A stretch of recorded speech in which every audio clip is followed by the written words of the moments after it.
بسم اللہ الرحمن الرحیم۔ یوٹیوب چینل اسلامی پوائنٹ کے معزز سامعین اور ناظرین کو فراز احمد کی جانب سے السلام علیکم۔ نبیوں اور رسولوں کا سلسلہ حضرت آدم علیہ السلام سے شروع ہوا اور جو کہ حضرت محمد صلی اللہ علیہ وآلہ وسلم پر ختم ہو گیا۔ حضور صلی اللہ علیہ وآلہ وسلم کو اللہ پاک نے یہ عزت دی ہے کہ آپ صلی اللہ علیہ وآلہ وسلم سب نبیوں اور رسولوں کے سردار ہیں، اور انسان ہونے کی حیثیت سے بھی آپ صلی اللہ علیہ وآلہ وسلم کا رتبہ سب سے بڑا ہے۔ حضور صلی اللہ علیہ وآلہ وسلم کی طرح حضرت ابراہیم علیہ السلام کو بھی اللہ نے خاص عزت دی۔ آپ علیہ السلام کو ابو انبیاء یعنی نبیوں کا باپ بھی کہا جاتا ہے۔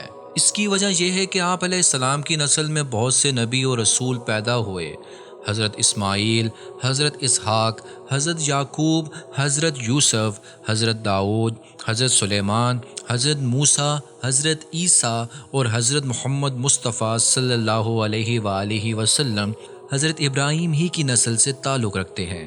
حضرت ابراہیم علیہ السلام اب سے کوئی 5000 برس پہلے ملک عراق کی ایک بستی اور میں پیدا ہوئے تھے۔ آپ علیہ السلام کے والد کا نام آزر تھا اور وہ بت بنانے کا کام کرتے تھے۔ ایک روایت یہ بھی ہے کہ آزر حضرت ابراہیم علیہ السلام کے چچا تھے۔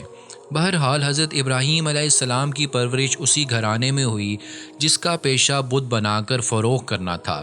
اس زمانے میں ملک عراق پر نمرود نامی ایک ظالم بادشاہ حکومت کرتا تھا۔ وہ ایسا مغرور اور گمراہ تھا کہ اس نے اپنے بت بنوا کر مندروں میں رکھوا دیے تھے اور رعایا کو حکم دیا تھا کہ ان بتوں کو پوجا کریں اور اسے اپنا خدا مانیں۔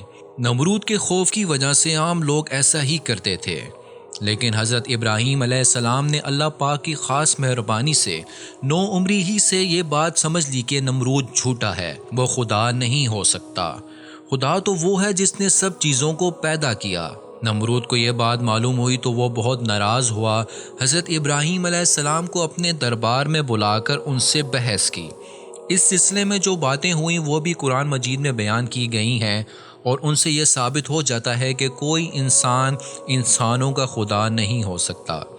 بحث شروع ہوئی تو حضرت ابراہیم علیہ السلام نے فرمایا، میرا خدا تو وہ ہے جو مارتا ہے اور جلاتا ہے۔ یہ سن کر نمرود بولا، یہ کام تو میں بھی کر سکتا ہوں۔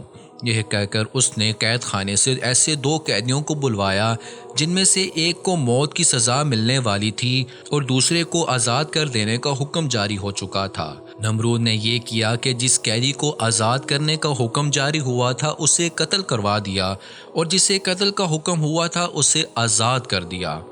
بے عقل نمرود نے تو اپنی طرف سے یہ بات ثابت کر دی کہ وہ لوگوں کی زندگی اور موت کا مالک ہے، لیکن اس کی یہ بات بالکل فضول تھی۔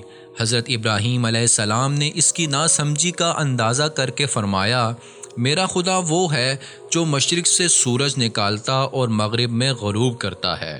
قرآن مجید میں لکھا ہے، یہ بات نمرود نے سنی تو وہ حیران رہ کر رہ گیا، کیونکہ یہ بات اس کے بس میں نہ تھی کہ سورج کو مشرق کی بجائے مغرب سے نکلنے کا حکم دیتا۔ بحث میں ہارنے کے بعد ضروری تھا کہ نمرود حضرت ابراہیم علیہ السلام کی بات مان لیتا اور خود خدا بننے کی بجائے سچے خدا کا بندہ ہونے کا اقرار کرتا، لیکن وہ اپنی ضد پر قائم رہا اور اس نے طرح طرح سے حضرت ابراہیم علیہ السلام کو ستایا۔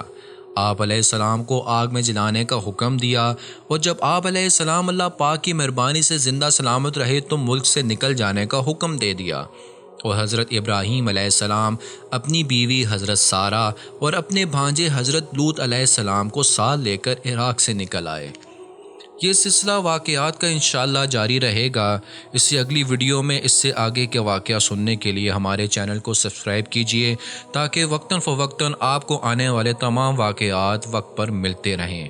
انشاءاللہ اگلی ویڈیو میں ایک نئے واقعے کے ساتھ، ایک نئی کہانی کے ساتھ، ایک نئے سلسلے کے ساتھ دوبارہ حاضر ہوں گے۔ تب تک کے لیے اللہ حافظ۔